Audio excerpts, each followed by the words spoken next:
Bismillahirrahmanirrahim. Alhamdulillahirabbil alamin. Wassalatu wassalamu ala Rasulillah wa ala alihi wa sahbihi wa man tabi'ahum bi ihsanin ila yaumiddin. Assalamualaikum warahmatullahi taala wabarakatuh.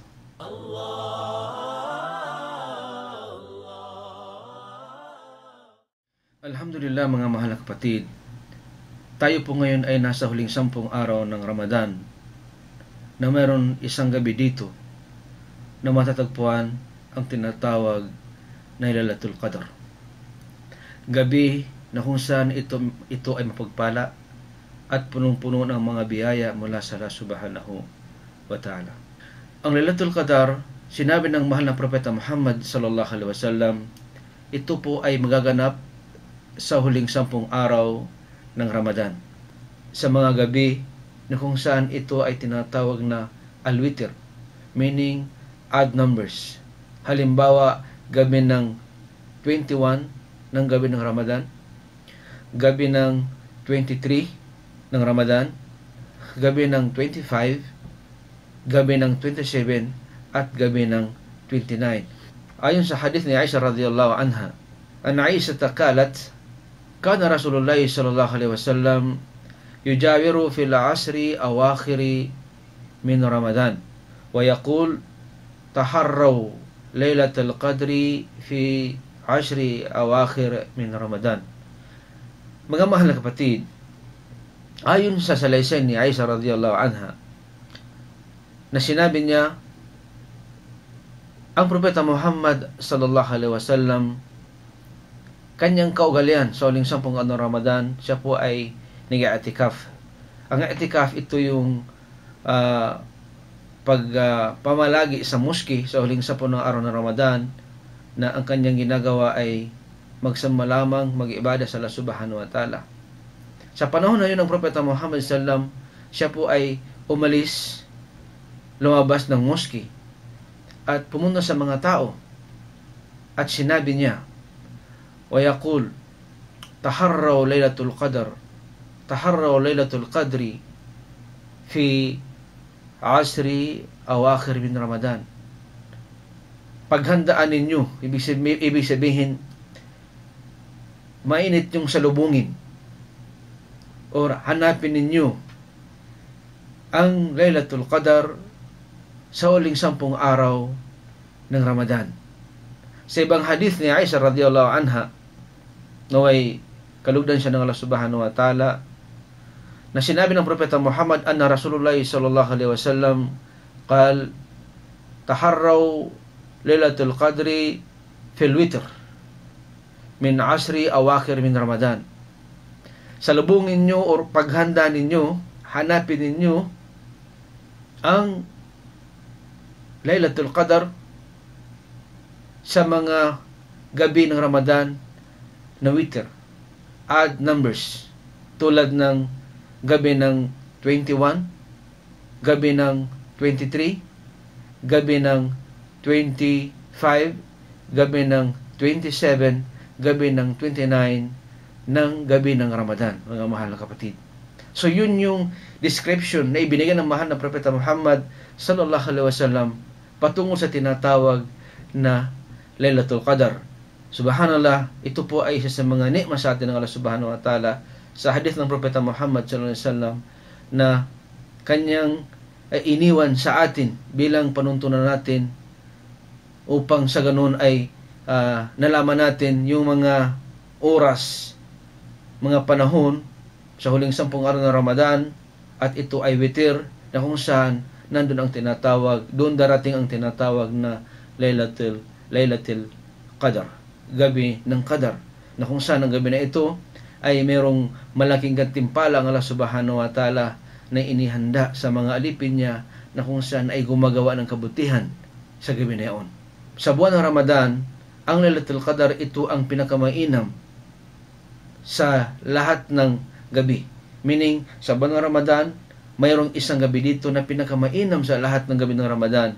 Ito ang tinatawag na Lailatul Qadr. Ang isang alipin ng Allah Subhanahu wa Ta'ala, kung siya'y gumagawa ng kabutihan, tulad ng hadith ng propeta Muhammad sallallahu alaihi wasallam, an Abi Hurairah radhiyallahu anhu, Ana Nabiyyu sallallahu alaihi wasallam qala, man qama Lailatul Qadri imanan wa ihtisaban, ghufira lahu ma taqaddama min dhanbi. Mula kay Abu Hurairah, kalula nawa siya ng Allah subhanahu wa ta'ala, na sinabi ng mahal na propeta Muhammad sallallahu alaihi wasallam, man qama Lailatul Qadri, sinusabi niya ang magsagawa ng pagdarasal.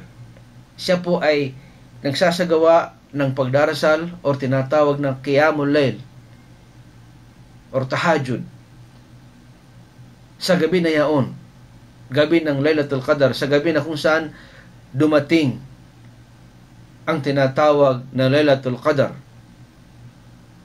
Imanan na meron siyang time na paniniwala, meron siyang paniniwala, meron siyang complete belief, absolute belief, wahtisaban, at inaasam-asam niya, ina-expect niya ang gantimpala ng Allah subhanahu wa ta'ala. Ghufira lahu ma taqaddama min dhanbi, patatawarin ng Allah subhanahu wa ta'ala ang mga nakaraan niyang kasalanan. Muttafaqun alayh. Mga mahal na kapatid sa pananampalatayang Islam, sa hadith na ito, ayon sa mga faham, ayon sa mga scholar, hindi lamang naka-specific sa pagdarasal.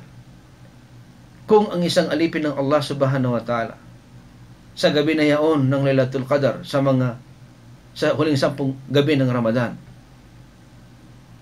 kapag siya ay nagsagawa ng pagdarasal, hindi lang doon, kung siya ay nagsagawa ng pagbasa ng Quran or ano mga gawain na ikalulugod ng Allah subhanahu wa ta'ala, gawaing pagsamba, ganun pa rin ang gantimpala. Pahatawaran ng Allah subhanahu wa ta'ala ang mga nakaranyang kasalanan. Isa sa mga awa ng Allah subhanahu wa ta'ala, espesyal lamang para sa kanyang mga alipin. Sa gabing ito, gabi ng Lailatul Qadar, mayroong malaking gantimpala ang Allah subhanahu wa ta'ala na hinihanda para sa kanyang mga alipin na nagsusumikap, nagtitiis, or nagtitiis ng pagsagawa ng ibadah o pagsamba lamang para lamang sa kanyang Panginoon, para lamang sa Allah subhanahu wa ta'ala. Gantimpala na mas mainam pa sa 1,000 buwan na pagsamba, o katumbas ng 83.33 years na pagsamba sa isang araw lamang, mga kapatid, sa isang gabi lamang, mga kapatid, na ginagawa ng isang alipin ng Allah subhanahu wa ta'ala, na sinabi ng Allah subhanahu wa ta'ala sa banal na Quran sa suratul Qadar,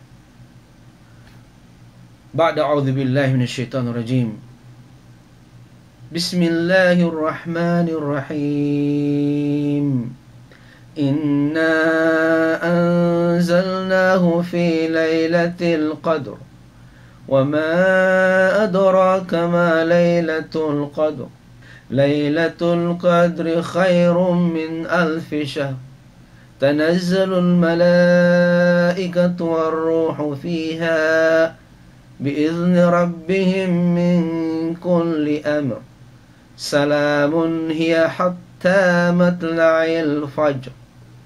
Mga kapatid sa pananampalatayang Islam, subhanallah, ito ay isa sa mga ni'ma ng Allah subhanahu wa ta'ala na kanyang inihanda, pribilehiyo niya sa kanyang mga alipin. Ang malapit ng kulugan sa wikang Tagalog, mga mahal na kapatid, inna anzalnahu fi lailatul qadar. Katotohanan, ibinaba namin ang Quran. Ibinaba namin ang Quran na ito kay Propeta Muhammad sallallahu alaihi wasallam sa gabi ng Qadar, Lailatul Qadar. Na ito ay gabi ng karangalan. Na ito ay nasa buwan ng Ramadan. Ito lamang ay mangyayari sa huling 10 araw o gabi ng buwan ng Ramadan. Wa ma adraka ma Lailatul Qadar. At ano nga ba ang makapagpapaliwanag sa iyo, Muhammad, kung ano ang gabi ng Lailatul Qadar, dakila at pinarangalan na gabi? Lailatul Qadri khairu min alfi shahr. Ang gabi ng Qadar o Lailatul Qadar ay gabi na biniyayaan ng Allah Subhanahu wa Ta'ala na ang katangian nito ay higit pa kaysa 1,000 buwan na pagsamba, na wala sa ibang gabi ang ganitong katangian. Ito lamang mga kapatid, special sa huling 10 araw ng Ramadan na matatagpuan ang tinatawag na Lailatul Qadar. Tanazzalul malaikatu wa ruhu fiha biizni rabbihim min kulli amr. Nasa gabing yaon, mga mahal na kapatid, ay buwaba ang maraming anghel kasama si Anghel Gabriel alayhisalam sa kapahintulutan ng kanilang Panginoon upang gawin ang anumang pinagpasyahan ng Allah Subhanahu wa Ta'ala sa taong yaon. Salamun hiya hatta matla'il fajr, na ang gabing yaon ay punong-puno ng kapayapaan na walang anumang hindi kanais-nais na mangyayari hanggang pagsikat ng tinatawag na Fajar o hanggang pagsapit ng bukang liwayway, mga mahal na kapatid.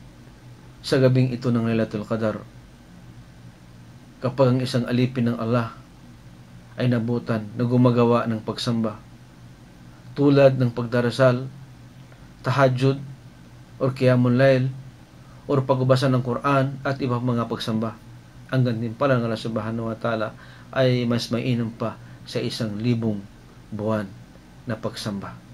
Ito po ay katumbas ng 83.33 years na pagsamba ng isang alipin ng Allah Subhanahu wa Ta'ala, equivalent lamang sa 1 gabi ng tinatawag na Lailatul Qadar. Ayon kay Imam Ahmad mula kay Aisha radhiyallahu anha na nagsabi,